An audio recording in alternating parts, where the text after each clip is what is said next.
Ok, da kan du begynne å svinge opp mot vinden. Er du klar? Ja, all the way. All the way.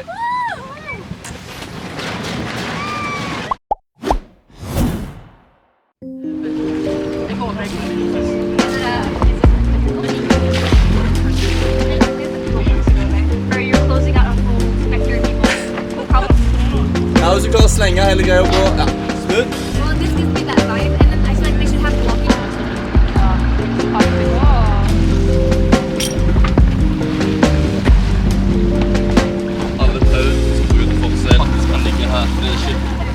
Så lenge vi tvinner det litt, sånn at det ikke... Ja, sånn. Ok, kan jeg si en ting som alle hører? Ja, det er ikke vits i for meg å forklare så sinnssykt mye mer om det, tror jeg egentlig. Jeg skal bare ikke dette på sjøen. Og redningsvester ligger under der, som alle så, så hvis båten synker, så er det lurt å ta på tiden. If the boat sinks? When? If you're my crew, which you are now, you're also insured. So if something happens to you, you're also insured. Time to get my money's worth. You won't get money, I think, but you will get like, if you injure yourself, you'll get like hospital. Wow. I actually have to go to the doctor, so. Er det jib eller genoa? Genoa. Genoa? Ja. Genoa. Så løsning her. Nå er det løst på den, nå er det fritt til å bli rullet ut fremme, så når han begynner å sveve nå, så rulles det ut, og dette her går inn. Nå er det bare stramme inn, masse. Nå begynner det litt rundt, ja.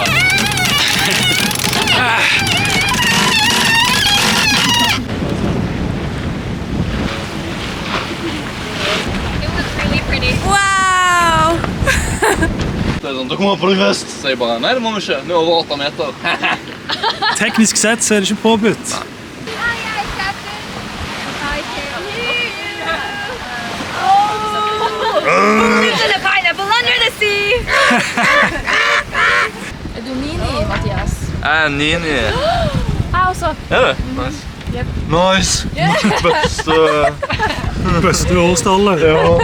He was like, my core muscles like hold me up. Litt, du kan legge litt litt opp, så litt opp. Ja, litt. Ok, så det vi skal gjøre, vi skal opp mot vinden, og så helt rundt der. Ja. Så skal jeg fikse de tingene som skal fikses. Altså, du vil egentlig bare, når jeg ser fra, så svinger du liksom ganske fort over, så du ser at seilet på en måte legger seg på den siden. Ja. Når du har gjort det, du ser at seilet blåser over på andre siden. Jeg har sett det på YouTube. Ja, nice. Så brått over, og så retter jeg opp etter hvert. Ja, så lenge, altså det viktigste er at vi får seilet over. Så fort som mulig på en måte. Ja. Ok, da kan du begynne å svinge opp mot vinden. Er du klar? Ja, all the way. All the way.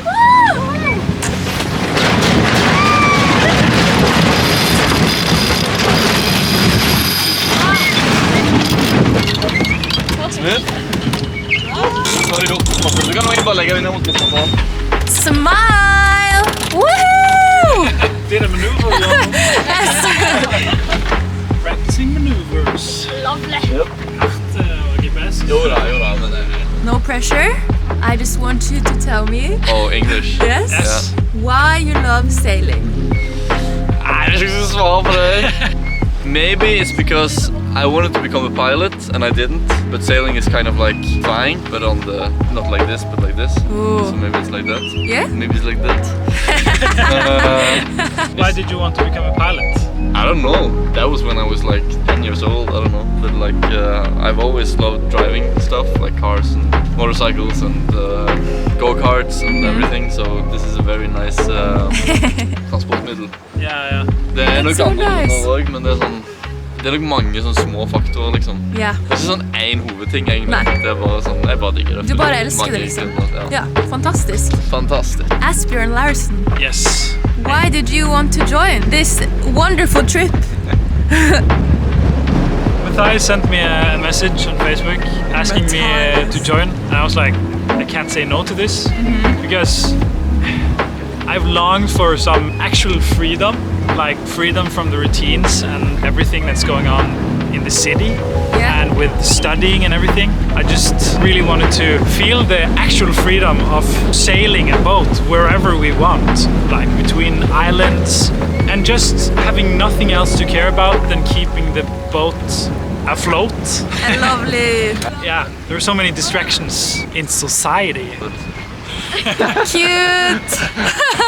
Full fun. So I just wanted a break to actually taste a bit of real freedom, and I just fell in love with sailing the first time we went sailing with him. With the boat we're actually using for the trip. Now, after sailing only 2 times, I want to live on a sailboat the rest of my life. So it's pretty good.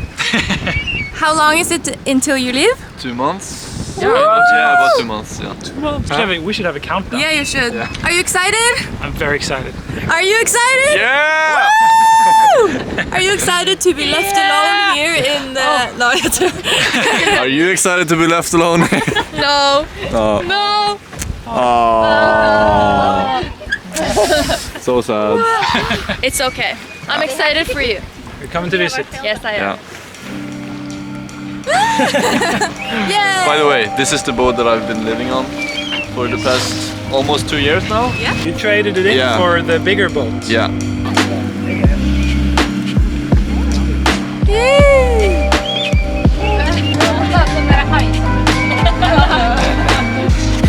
You ready? I'm ready! Om vi går som på siden, så er det bare gjennom det ingen som er festig.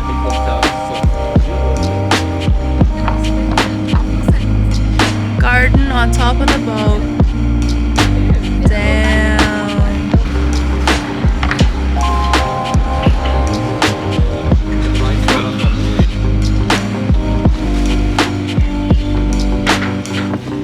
Did you enjoy yourself? I love pulling the ropes. Yes. I obviously know what I'm doing. I'm sailing like 1 time before, so I know exactly what I'm doing. I'm a seasoned sailor. Yep. Experienced. Experienced sailor. Sailing veteran. Bye bye. Bye bye! Bye bye.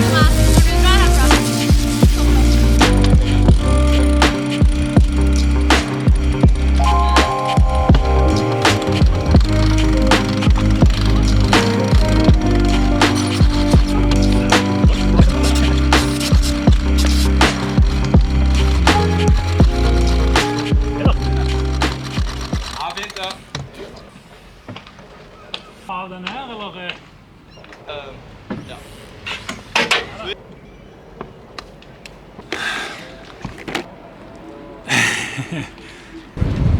That's what you get for being so mean. Yeah. Sorry. Okay, Captain, what seems to be the problem? I'm doing the same job that I did last year with changing, it's called some backing plates in the mast, and I don't remember how I did it, so I'm trying to think.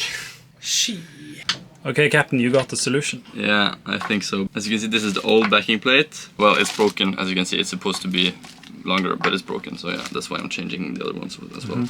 But as you can see, the holes that I'm going to use to attach them to the mast, they are not the same distance as the old one. So I was like, how do I drill the new holes? How do I figure out where to position them? And I couldn't remember how I did it last year, but now I remember. When I have the hole in the mast, I just turn it around and put it inside, out, and then just mark the holes on the outside. Yeah. Easy.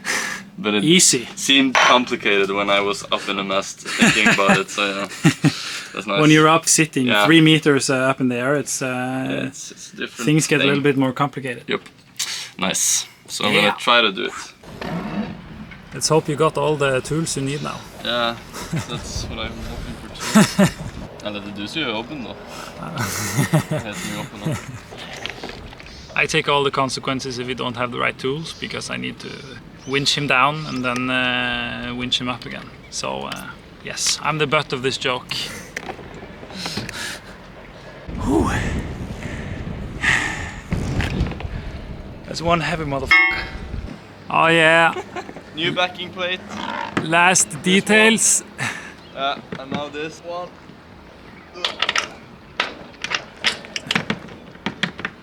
Yeah. Oh yeah! Time to go down. Time to go down. Like this. Do like 1, 2, and then.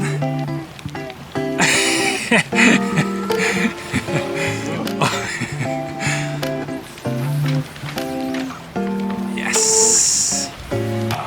A job well done. Endelig.